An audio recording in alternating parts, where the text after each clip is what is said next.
আমরা এই মুহূর্তে যাচ্ছি ভয়ঙ্কর কুয়াশার মধ্যে দিয়ে। কিছুদিন আগে আমাদের মধুপুরে কুয়াশার কারণে একটা অ্যাক্সিডেন্ট হয়েছিল ভয়াবহ। আমরা সেই দিক বিবেচনা করে সচেতন হয়ে আমরাও ধীরে ধীরে এগোচ্ছি।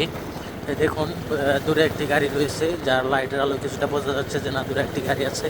কিন্তু আপনারা একটা আবার চিন্তা করুন, যদি সামনে থেকে একটি গাড়ি আসে লাইট ছাড়া, তাহলে কিন্তু এখানে অ্যাক্সিডেন্ট নিশ্চিত। যেভাবে আমাদের মধুপুরে একটা অ্যাক্সিডেন্ট হয়েছিল। সো আমরা খুবই সাবধানে চলাচল করতেছি, কারণ শীতের কুয়াশার মধ্যে গাড়ি চালানো কিন্তু খুবই অনিরাপদ। তারপরেও আমাদের যে লাইট, এটি সাদা লাইটে কুয়াশা কাটে না, আপনারা জানেন। যেগুলো লাল বাতি রয়েছে সেগুলো দিয়ে কুয়াশা কাটে, কিন্তু আমাদের লাইটটা সাদা হওয়ার কারণে কুয়াশা আরও ঘন দেখা যায়। লাইটের সামনে যতটুকু অংশ ততটুকু আরও কুয়াশা বেশি দেখা যায়। লাল লাইটে কুয়াশা কাটে যায়, কিন্তু আমাদের সাদা লাইটে কুয়াশা কাটে না, বরং আরও বেশি দেখা যায়।